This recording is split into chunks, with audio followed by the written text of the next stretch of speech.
225 वर्ष अघिको कथामा आधारित सिनेमा जार वैशाख 26 देखि प्रदर्शनमा आउने। नमस्कार, फिल्मी न्यूजमा यहाँलाई स्वागत छ। म निराजन थापा। नेपाली चलचित्र जार यही वैशाख 26 गतेदेखि प्रदर्शनमा आउने भएको छ। जार विषय र प्रस्तुतिका हिसाबले केही फरक रहेको निर्माण टिमले जानकारी समेत दिएको छ। जार 225 वर्ष अगाडिको कथामा आधारित भएर निर्माण गरिएको सिनेमा हो।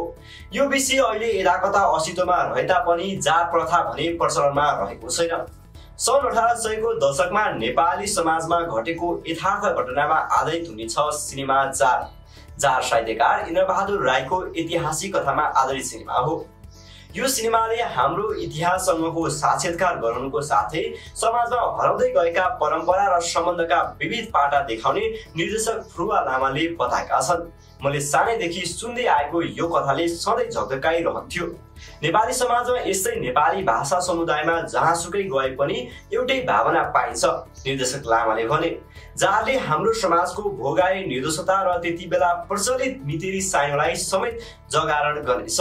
चलचित्र जारले एक प्रेम कथा मार्फत तत्कालीन समाजको संरचना र मानव अवस्थाको जटिलतालाई देखाउनेछ।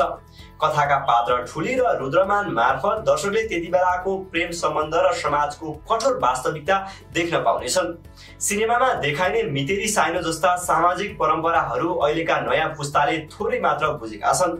जारले आजका दर्शकलाई पुरानो समाज र आजको समाजको गहिरो सम्बन्ध र भिन्नताबारे पनि बुझाउन मद्दत गर्नेछ।